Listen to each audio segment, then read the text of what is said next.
Hello Flexi friends! Today we've got 3 drills to work on our front split flexibility, specifically our active flexibility, working both the hip flexors and the back leg of the front split, the hamstrings and the front leg of this front split, and then one that works them both at the same time. For all of these exercises, you're going to want your feet to be able to slide on the floor. I'm on carpet. I like wearing socks for these drills. That works really well. But if you're somewhere else, you can use furniture sliders. You might be able to put a towel under your feet if you're on hardwood. All that works really great. That said, let's get started.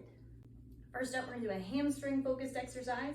For folks with tighter hips, doing these next to a chair is going to make it a little bit easier. For folks who have a flatter split or a very comfortable forward fold, you might want to do this with hands on yoga blocks. I'll show it both ways.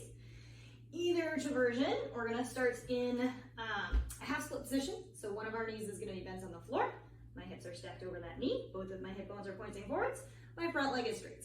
If you're someone whose knee that hyperextends or you ever feel discomfort in that knee, go ahead, bend that knee a little bit. This exercise is still going to work great, but I'll show it with that leg pretty straight. Our goal is to find a little bit of a forward fold for a starting position. So you can lean forwards as much as is comfortable while you've got a flat back. That's why the chair can be helpful for folks with tighter hips. You might only be forward folding like an inch before you feel that extra hamstring stretch. That is fine.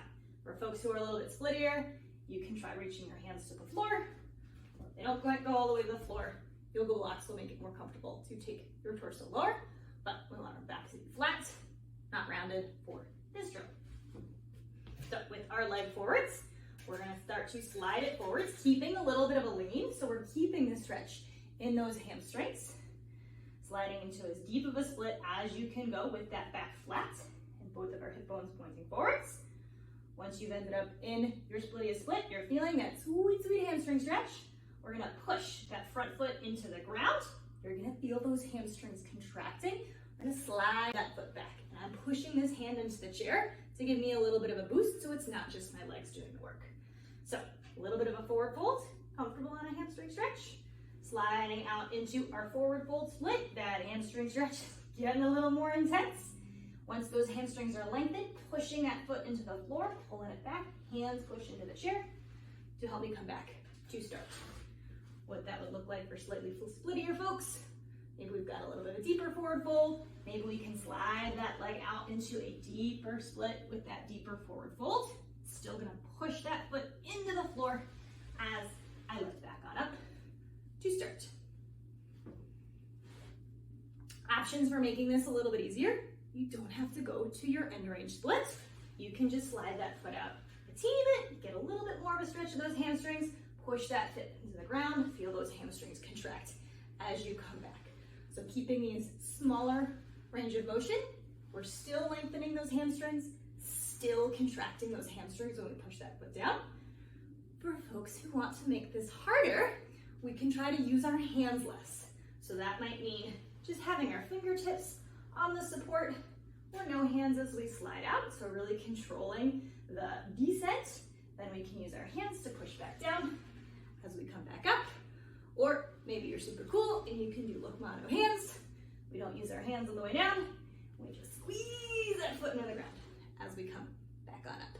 If you're doing no hands, I do want you to still try to keep a little bit of a forward fold in here. That does make it a teeny bit harder to balance. It'll be a good challenge. Next up, we're gonna do some lunge slides for our active hip flexor flexibility. So this is gonna be for the leg that's behind us in our split, stretching out some of those muscles in the front of our hip. So we're gonna do this one from standing. I like being near a wall. I find having a hand on my wall really helpful for balance. You can do this next to a chair. You can also do it not with your hand on something for balance if you want it to be harder.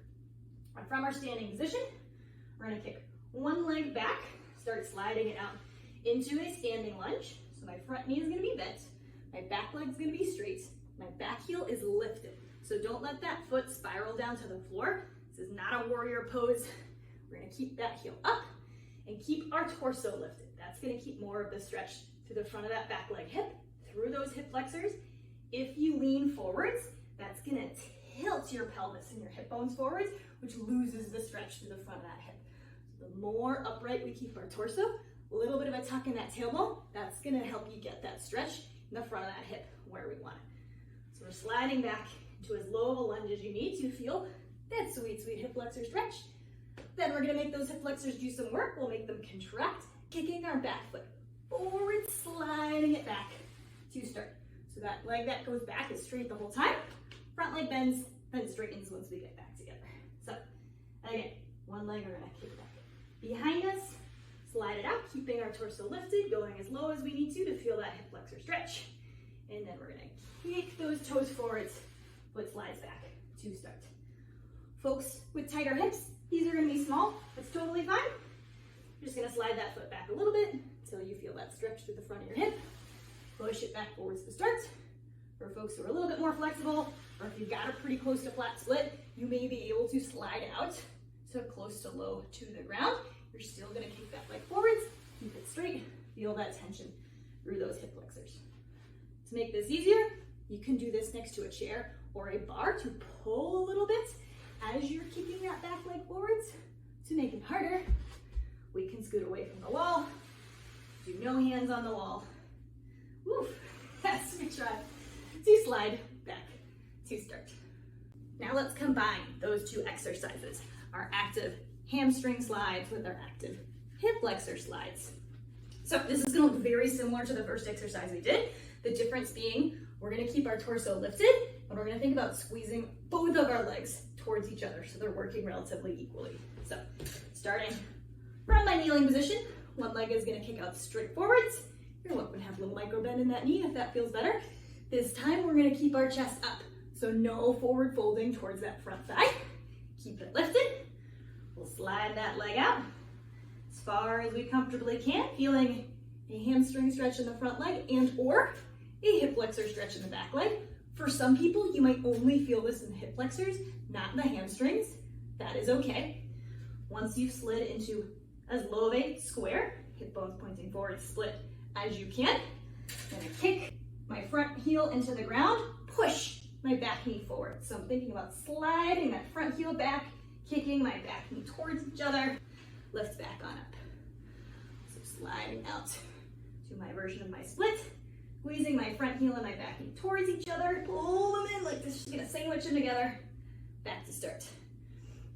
If you've got a very close to a flat split or a flat split, you can take this all the way down to the floor.